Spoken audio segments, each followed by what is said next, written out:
I've seen a lot of strange things in my life, but that boy, that question he asked me still echoes in my mind, even 30 years later. My name's John Sturt. I'm 61 now, retired, born and raised in San Antonio, Texas. Lived here all my life, except for the years I served. I was in the Army for 20 years, infantry, did my time overseas, got out in '92. Didn't make a big deal out of it, just packed up, came back home, and tried to find some peace. You don't really know what peace is till you've been away from it long enough. People think coming home is the hard part, but that's not true. Coming home is easy. It's staying home that gets complicated. I remember the first few months after I got back. Couldn't sleep. Kept looking out the window like I was waiting for something to happen. Loud noises made me flinch. Crowds? Forget it. Grocery stores felt like combat zones, so I started spending time out in the woods. I had this old hunting cabin up in the hill country. Bought it cheap back in the late '80s with a buddy of mine from the service. Tiny thing. No plumbing, no electricity unless you fired up the old generator. But it was quiet, real quiet. You could sit on the porch for hours and not hear a single voice. Just wind through the trees, coyotes at night, and your own breath if you listened close enough. That place saved me in a way. It gave me space to think, or not think. To feel like myself again, or maybe to figure out who I was now. I'd go up there once or twice a month, sometimes more. Pack up my old pickup, grab some canned food, water, rifle, and a good jacket. I'd tell folks I was going hunting, but most of the time I just sat around and watched the trees. Let the world go on without me for a little while. In 1995, I was doing just that. It was March, right before spring really kicks in down here. Still cold at night with that damp chill that gets into your bones. I'd driven up on a Thursday morning, planning to stay through the weekend. Had the firewood stacked, the little cot made up, coffee in the tin pot. Didn't tell nobody I was going, except for Ray, my old buddy from the Army. He was working with the local search and rescue team by then, doing part-time work. He always said I should join, said I had the right heart for it. But I told him I'd had enough of rescuing. I just wanted quiet now. That first night I sat by the fire out back. Stars were bright, real bright. No light pollution out there, just black sky and the sound of the wind. I remember thinking, this is what peace tastes like. Not beer, not laughter, not even love, just silence. Next day I went walking. Brought the rifle, not that I was expecting to shoot anything. It was more about moving the body, stretching the legs. The trail behind the cabin led up to a ridge where you could see for miles. Texas hill country ain't like what most folks picture when they think Texas. It's not flat. It's hills and canyons and thick brush. Wild pigs, deer, snakes, all kinds of life out there. When I got back to the cabin that afternoon, I had a missed call on the old radio phone. One of those bulky ones we used back then, barely worked unless the weather was perfect. It was Ray.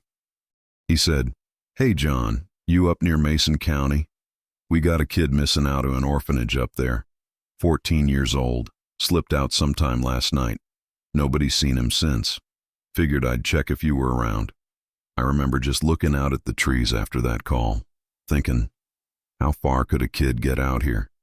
I told Ray I hadn't seen nothing. Didn't hear anything weird the night before. No broken branches, no footsteps, no campfire smoke. But I said I'd keep an eye out. Told him I'd be up there a few more days. He thanked me, told me to be careful, and we hung up. That should have been the end of it. Just a call between two old soldiers. But it wasn't. There's something about that forest. Some corners of it feel older than time itself, like the trees remember things people forgot. And me, I wasn't ready for what I'd find out there. Wasn't ready for the boy, or the question he asked me. But we'll get there. Back in those days, I didn't talk much. Not to people anyway. I'd been out of the Army for about 3 years, lived alone in a little house on the edge of San Antonio. Didn't go out much, didn't call nobody unless they called first. My world got real quiet after I left the service, and I liked it that way. Some folks, when they leave the military, they throw themselves into work or marriage or Jesus. Me? I threw myself into stillness, into long drives with no destination, and into the woods. That cabin I told you about, it wasn't fancy. No running water, no fridge, no TV, just a stove, a bed, a busted-up table, and a deck out front where I used to sit with a cup of coffee and watch the trees. I'd wake up with the sun, drink from a tin mug, step out onto that porch and just breathe in that cold morning air, sharp, dry, filled with cedar. And I'd sit there, listening. People don't realize how loud the forest is when you really stop to hear it. Owls calling, branches creaking, leaves whispering secrets to the wind. Sometimes I'd hear a fox screaming in the distance and it'd raise every hair on my neck. Other times it was so still I could hear my own heartbeat. I trusted those woods, knew every path, every turn, every sound. The cabin sat 1.5 miles off the nearest road, up through a winding trail that most folks wouldn't even see if they weren't looking for it. To me, it was home. To anyone else, it was just a bunch of trees. I kept a journal back then. Not every day, but when the quiet started feeling heavy, I'd write about what I saw. Deer tracks, bear scat, the way the fog sat low on the trees in the morning. But sometimes, I wrote about dreams, about the feeling that someone was nearby when I knew I was alone. That sense, like you're being watched. Now, I ain't the superstitious type. I've seen real things. Men blown to bits. Friends crying out for their mamas with half their bodies gone. I know what's real and what ain't. But the forest doesn't play by the same rules. It remembers you. It feels you. Some days I'd go walking and feel totally fine, calm, relaxed, like I was part of the land. Other days I'd step into the same trail and get a chill down my spine, like I wasn't welcome, like the trees were whispering about me. Sometimes I'd find things that didn't make sense. Small piles of rocks stacked in weird ways, scratches on tree trunks, too high for an animal, footprints where there shouldn't be any, barefoot, small, too clean. I always shrugged it off, blamed teenagers or old campers. But deep down, I knew. I knew there were things out there that didn't want to be found. That's why I never stayed past dusk, never wandered too far without leaving a marker. I respected that land like I'd respect an old soldier, one with a scar on his face and a knife in his boot. It might not hurt you, but you better not test it. I remember one night in particular, maybe a year before the boy showed up. I was sitting by the fire out back, wrapped in my old army blanket, staring at the flames, and I heard this sound, like whispering, real low, not animals, not the wind. It was voices. I turned off the lantern, sat real still. They weren't close, just out there, beyond the trees, talking soft, in a language I didn't know. I stayed up all night, hand on my rifle, back against the cabin wall. By morning, it was gone. No prints, no people, no sounds. Just the forest, acting like it always had. I never told nobody about that, not even Ray. Didn't want him thinking I was losing my mind. But after that, I started paying more attention, carried extra ammo, set small traps around the perimeter, not to catch, just to warn me if something passed through. Tied up string with little bells at night so I could hear if anything moved close.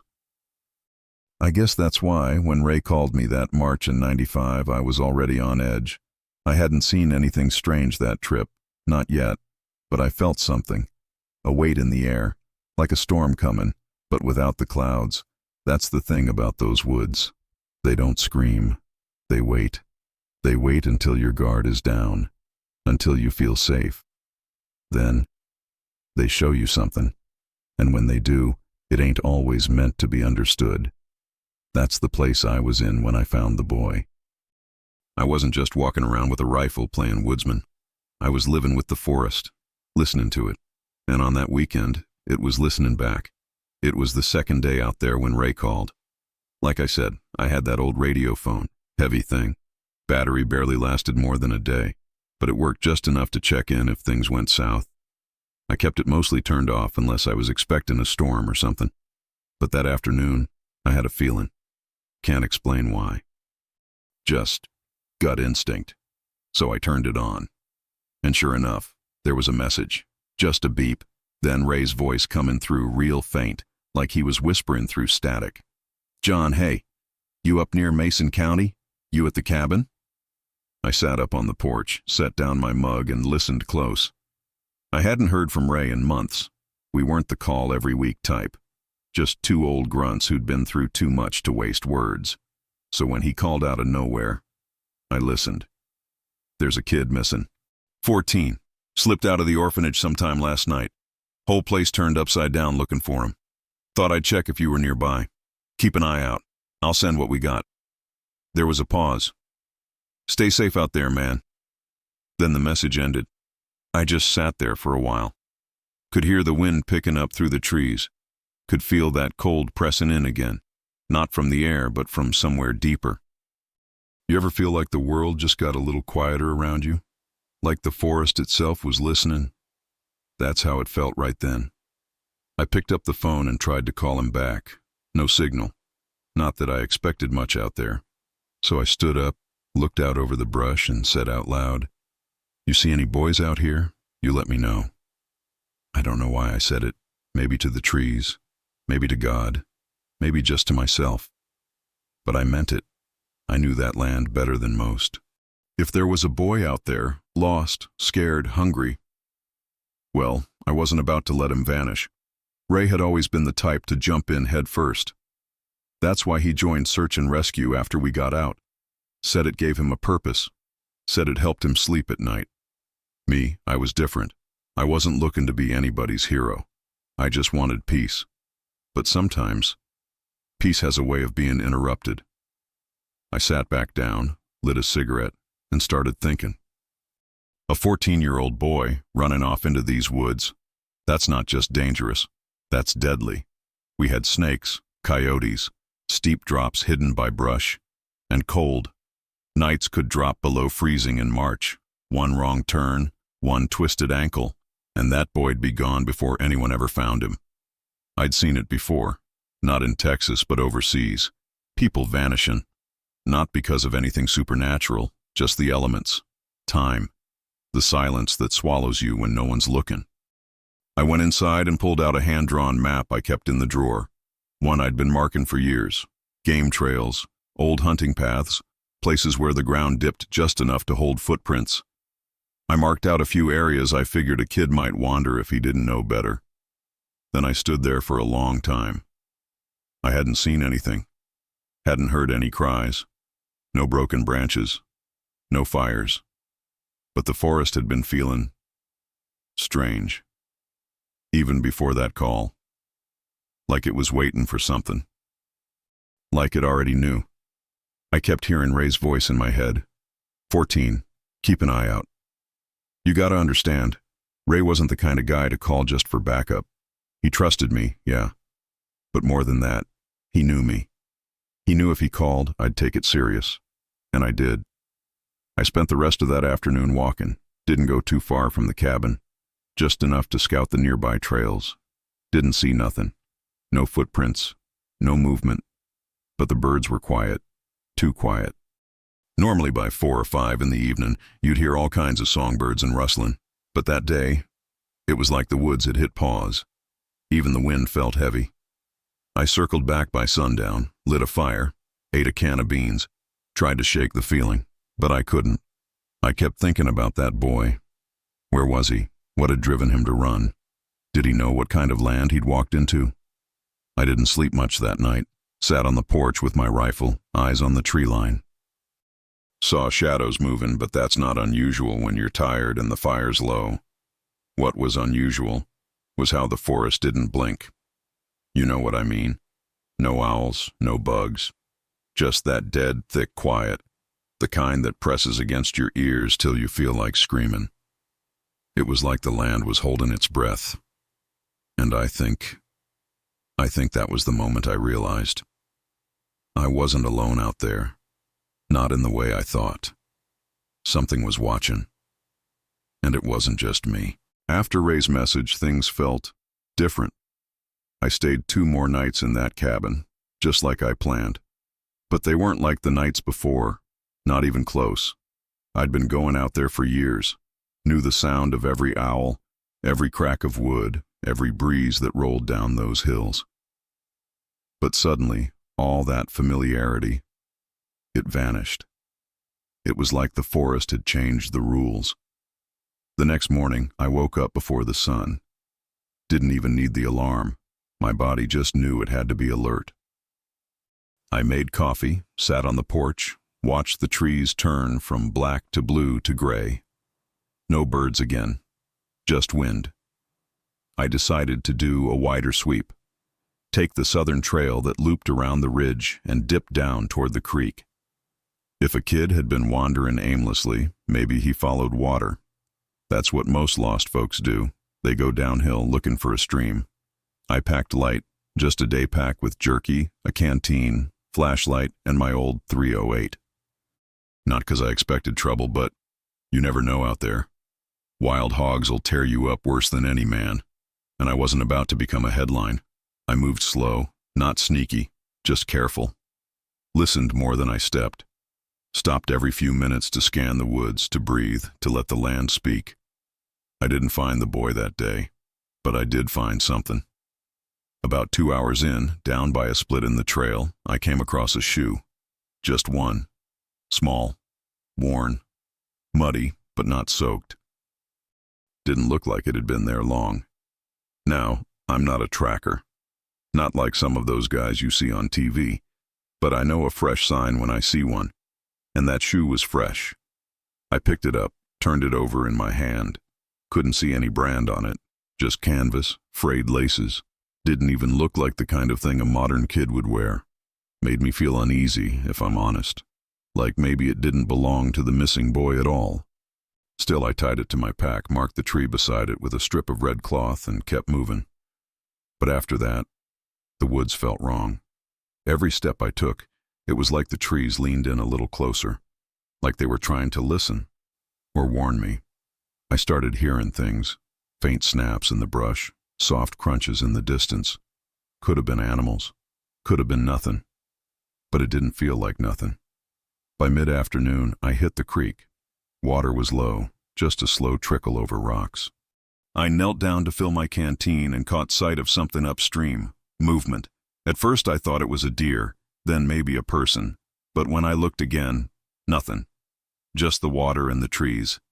Still, my heart was pounding, not out of fear, not yet, out of that old instinct, the one that keeps you alive when things start going sideways. I stayed there for a while, waiting, watching. Then I heard it, a voice, real faint, high-pitched. Could have been a kid. "Hello?" It came from up the ridge. Not loud, not panicked, just soft, like a whisper carrying through the brush. I froze. Called out, "Hey, you okay? Where are you?" No answer. I climbed up fast, heart beating, eyes darting, mouth dry. Got to the top and nothing.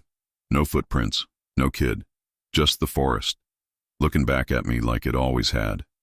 That was the first time I felt truly uneasy. Not scared, not yet, but like I was being played with, like the woods knew I was looking, and it didn't want me to stop. I made my way back to the cabin before sunset. Didn't want to be out there after dark, not this time. I lit the fire, boiled some beans, tried to act normal, but I kept hearing things, not loud, not close, just enough to keep me awake. Rustling, low voices that didn't carry any words.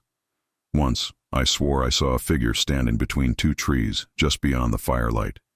I didn't go look, didn't need to. I knew no one was supposed to be there. Second night, same thing. I went walking again that day, following a north trail that looped near the canyon edge. Found more signs, broken branches, a candy wrapper, even a torn shirt sleeve snagged on some thorns. But no boy. No footprints clear enough to follow. Just traces, echoes. I remember stopping mid-trail, letting my pack drop, and sitting on a fallen log. And I prayed.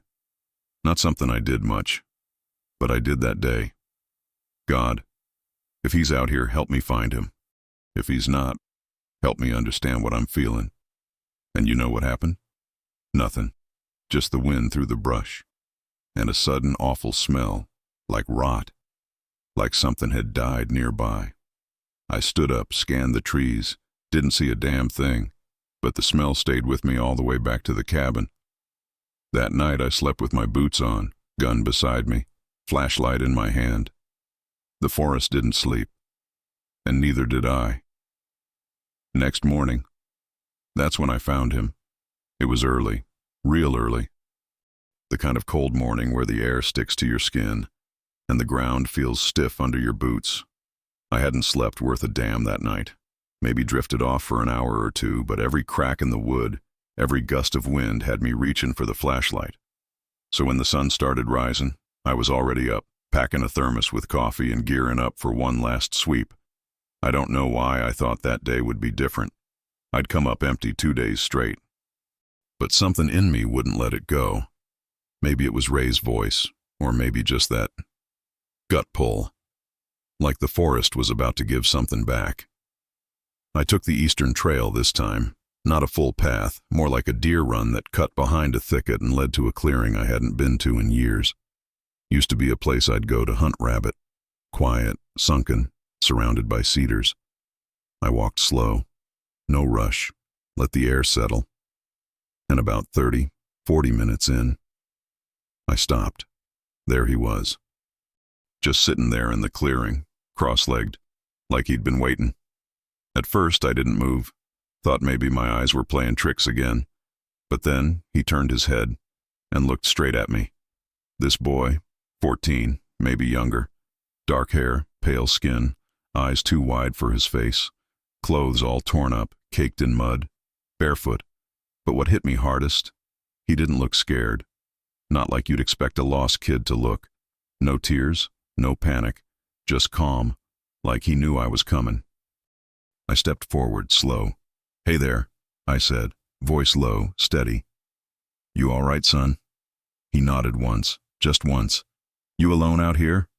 Another nod. I squatted down a few feet away, didn't want to crowd him. "What's your name?" He paused, like he had to think about it. Then he said, "Mason." I remember that clear as day. Not where he's from, not what happened, just that name. One word, quiet. Like he was trying it out for the first time. I asked if he was hurt. He shook his head. I asked how long he'd been out there. He shrugged. Then I offered him some jerky from my pack. He took it, careful like a wild animal might. Ate it slow, chew by chew, eyes never leaving mine. I didn't push. Didn't ask what orphanage. Didn't ask why he ran. I just sat there with him, watching the sun rise through the trees. He didn't talk much, but when he did, it was always short. He asked me if I lived out there. I said no, just had a cabin nearby. Told him I'd been looking for him since the day before. Said folks were worried. That's when he said it. He looked me straight in the eye and asked, "Who was that friend of yours coming after you?" I didn't answer at first. Thought maybe I heard wrong. "What do you mean?" I asked. He tilted his head. "The man behind you, with the black shirt.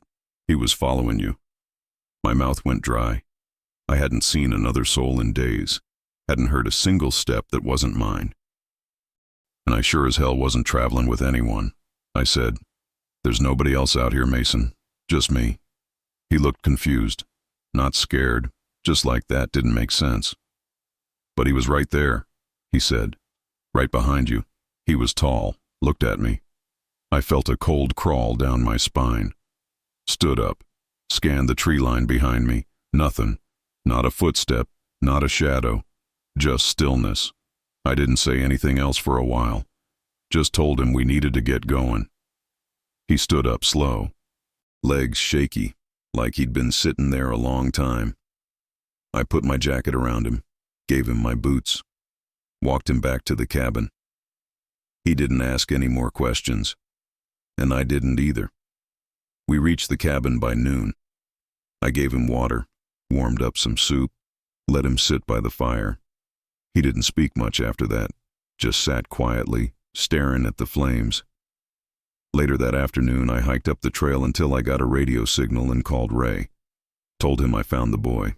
Didn't mention the question. Didn't mention the man behind me. Ray got there 2 hours later with a deputy and someone from Child Services. They were grateful.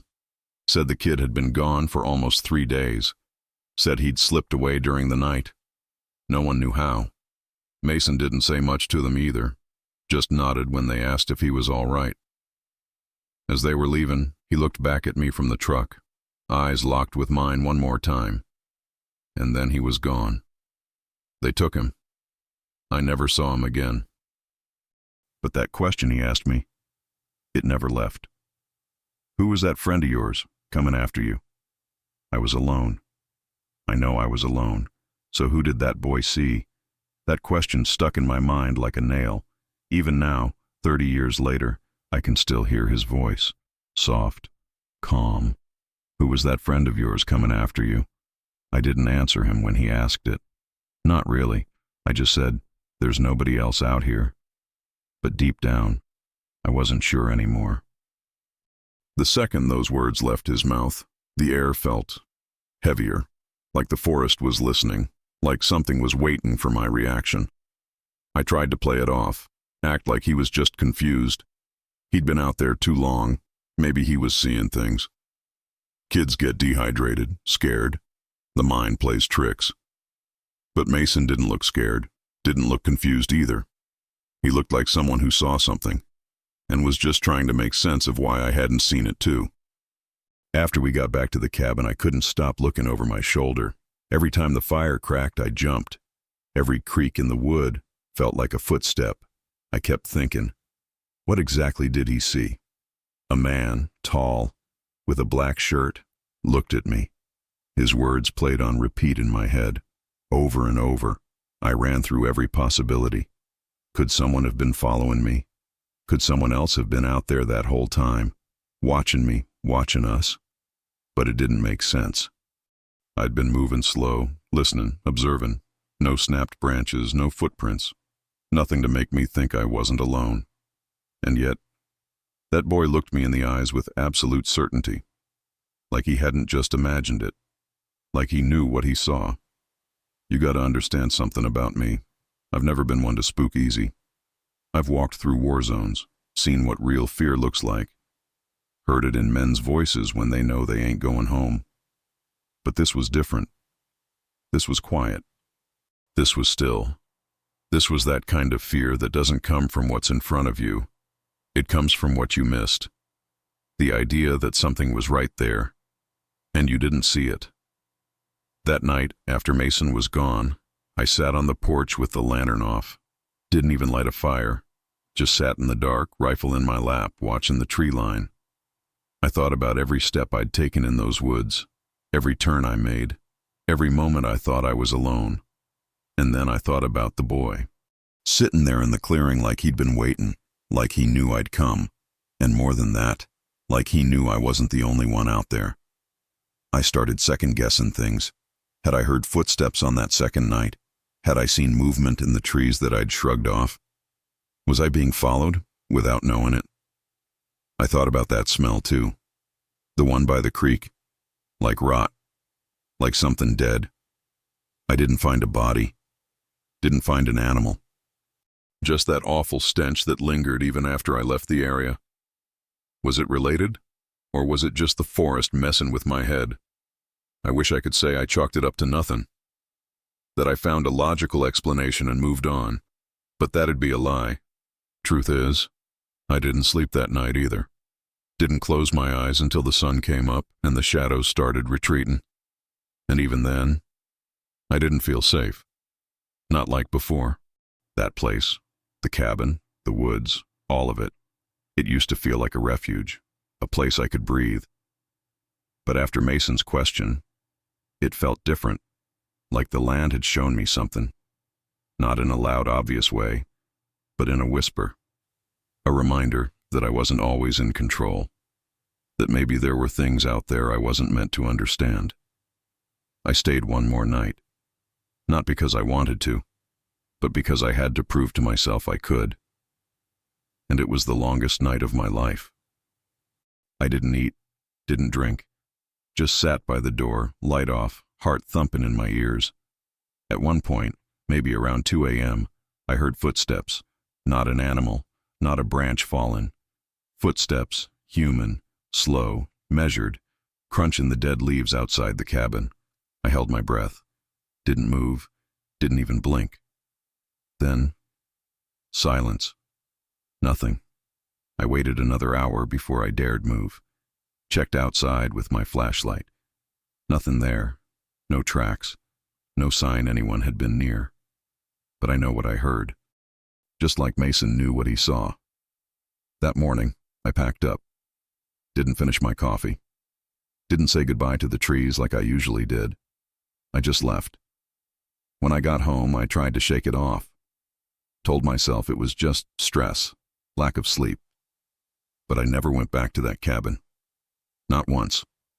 And I never heard from Mason again. Tried calling Ray a few times to check in, but he didn't have much to say. Said the boy was fine. Said he got placed with a foster family down near Austin. But deep down, I don't think that boy was ever the same. And I know I wasn't. That question changed something in me. Not because it was strange, but because it felt true. Like the boy saw something the rest of us weren't allowed to. And maybe he wasn't meant to. I didn't want to let him go. That boy. I know that might sound strange. But when you find someone in the middle of nowhere, scared, alone, not saying much, you feel a certain weight. A certain connection. Like you've been tied to each other by something you can't explain. Mason didn't say much after that first conversation. Once we got back to the cabin, he mostly kept to himself. Didn't ask for anything. Didn't cry. Just sat near the fire, watching the flames like they were telling him a story only he could understand. I gave him space. Didn't want to press. But I kept thinking about that question. That friend of mine. The one he said was following me. The one I never saw. Ray showed up around 3 in the afternoon. Pulled up in a Forest Service truck with a county deputy and a lady from Child Welfare. They looked tired, like they'd been searching nonstop for days. Ray stepped out first. Still wore that old rescue vest like the one we used to wear in field drills. Hadn't changed much. Just a little more gray, a little more weight on the shoulders. He looked at me, nodded. I nodded back. Didn't need to say much. "Is he inside?" Ray asked. I told him yeah. He'd been by the fire all morning, quiet, calm. Ray stepped in first. The woman followed. I stayed outside. Didn't feel right being in that room when they took him. Felt like I'd be watching something private. A few minutes later, the lady came back out, eyes glassy. "He doesn't remember much," she said. "But he's safe. That's what matters." I didn't respond, just stared out at the woods. Then Mason stepped out behind her, wearing my old army jacket. Dwarfed him, but he wouldn't take it off. He looked at me one more time. Held that stare, not scared, not sad, just quiet. He didn't say thank you, didn't need to, but as they loaded him into the truck and he sat there in the back seat, he kept his eyes on me, until the truck disappeared down the trail. That was the last I ever saw of him. Ray stayed behind a bit, wanted to talk. "You all right?" he asked. I said, "Yeah." He looked at me for a long time, like he knew I wasn't telling the whole truth. Then he said, "You see anything out there?" I hesitated. Felt the words rise in my throat, but I swallowed them. What was I supposed to say? That the boy saw someone behind me? That I heard footsteps in the middle of the night? That the forest felt like it was breathing down my neck? I just shook my head. "Nope," I said. "Didn't see nothing." Ray nodded, but I could tell he didn't buy it. "Kid said something strange in the truck," he told me. Said he wasn't scared because he saw someone familiar out there. I looked at him. "Familiar?" "Yeah," said the man in the black shirt reminded him of someone, but he couldn't remember who. I didn't respond, just looked down at the dirt under my boots. Ray stayed another 10 minutes, then left. I was alone again, and that's when it hit me. The quiet didn't feel peaceful anymore. It felt empty. That cabin, those woods, All of it. They didn't feel like mine anymore. I stayed one last night. Not 'cause I wanted to, but 'cause I needed to. I needed to say goodbye. Next morning I packed up, took down the red cloths, stored the rifle, locked the cabin door. I haven't been back since. Years went by. Life moved on mostly. I worked odd jobs, fixed things, stayed away from people like always. But that boy, he never left me. I thought about calling Ray a few times, just to ask if he ever heard what happened to Mason. But I didn't. Some stories are meant to stay unfinished. I did run into Ray once, maybe 5 years later, at a gas station in Bandera. We talked for a minute. Then I asked, quiet as I could, "You ever hear what happened to that boy?" He looked at me for a long time, then said, "Yeah, he got placed with a couple in Austin. Good people." Pause. But he disappeared again a year later. I felt my stomach turn. They ever find him? Ray shook his head. Just gone. I didn't ask anything else. Didn't need to. We shook hands, and that was the last time I saw him too.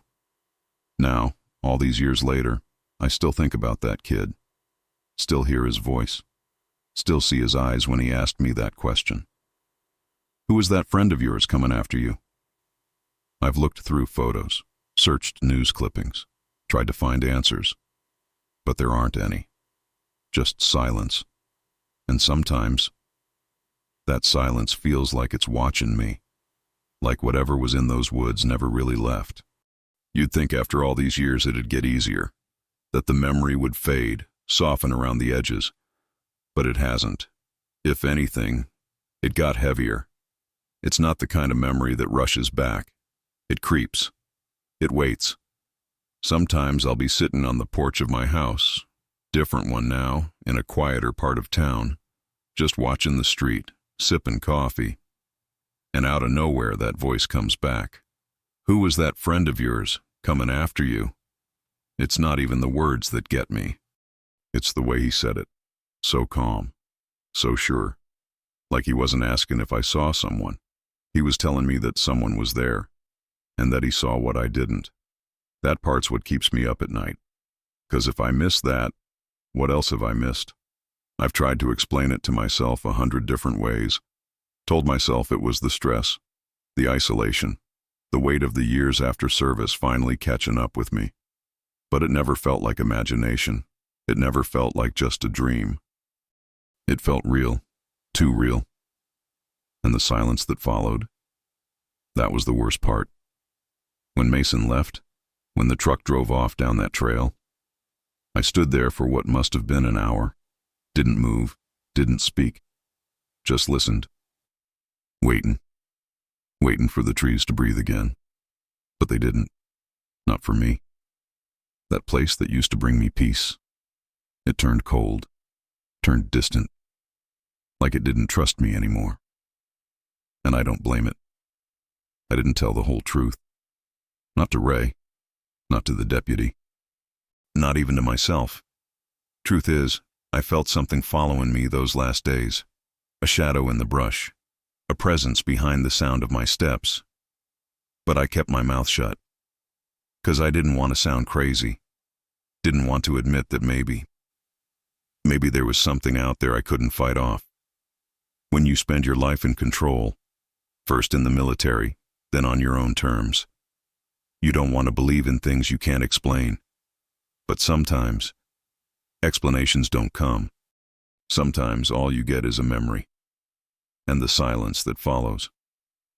I've played that whole weekend in my head 1,000 times. What if I'd gotten there sooner?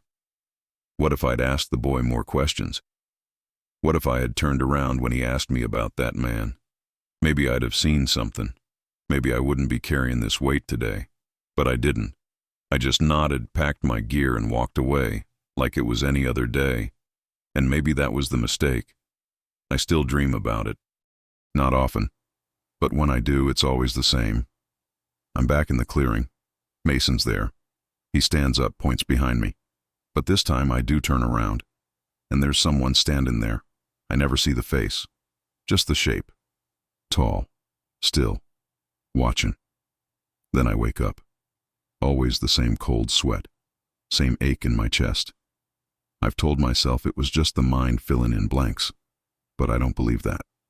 Some things, they're not meant to be understood. They're just meant to be carried. And I've carried this one for a long time. Sometimes I wonder if Mason remembers it all the same way, if he still hears the silence, if he still feels watched, wherever he is, if he's even still out there. I hope he found peace. Even if I didn't, I stopped talking about it years ago. Stopped trying to explain. People don't want mystery. They want resolution. They want answers. But this ain't that kind of story. This one doesn't tie up neat. It just sits in your chest. A quiet question that never really leaves. Some stories, they don't have endings, just echoes. And this one, the one I've carried all these years, it's more of a weight than a story, really. There's things you go through in life that you can talk about easy, laugh a little, shake your head. Remember that one time? You know the kind. And then there's the other kind. The kind that never really leaves your chest. The kind you only share when it's quiet and when you're older. When the years have softened your pride just enough to let the truth come out. This was that kind of story. I'm 61 now, retired, don't have much going on these days. Mow the lawn, feed the dog, watch the sun come up a little slower than I used to. But I still think about that boy, still think about that clearing, still think about that question. It wasn't just words. It was a crack in my world. Like he opened a door to something I didn't even know was there. And once you see that door, or even just feel it, you can't unsee it. I wish I had answers. I really do. I wish I could sit here and tell you, here's what happened. Here's what it meant. But I can't. And maybe that's the point. Maybe we're not supposed to understand everything. Maybe some things, they're just meant to remind us that we don't know it all. That the world's bigger than we think, and quieter, and older. I spent a good part of my life trying to control things. In the army, that's what keeps you alive. Control, discipline, order. You measure every step. You watch every angle. But the forest doesn't care about your plans. It doesn't play by your rules. It'll let you in, sure. But it'll never really belong to you. And I think maybe that's what Mason understood. That the forest saw him. That it showed him something. Maybe it was something he wasn't ready for. Maybe it was something no one's ever ready for. But he saw it. And he remembered it. And he wasn't afraid to speak it. Me? I've spent 30 years trying to forget. But it doesn't work like that. You don't forget the things that change you, even if they only took a second, even if it was just a look, or a question, especially a question. So I guess what I want to say is this. If you're watching this, if you've stayed with me this long, maybe you've had your own moment like that. Maybe it wasn't in a forest. Maybe it was a dream, a shadow in a hallway, a look from someone you just knew wasn't really there. And maybe you've been carrying it too, all these years, keeping it quiet, afraid of sounding crazy, afraid no one would believe you. Well, I believe you. You don't need proof to know what you felt. You don't need answers to know it mattered. And if you ever feel like sharing it, this here's a good place to do it. Leave a comment, tell your story. Doesn't have to be fancy. Doesn't have to make sense. Just say it. Because I'll tell you something I've learned. When you speak it out loud, it doesn't weigh so much anymore. It becomes part of the air, part of the silence, part of the long, slow mystery that ties all of us together. I don't know what Mason saw. I don't know who or what was behind me that day, but I know he saw something. And I know it wasn't just in his head, so I carry that now. Not as fear, not even as regret, just as a reminder that we're never as alone as we think, not out there, not in here, and maybe that's not such a bad thing.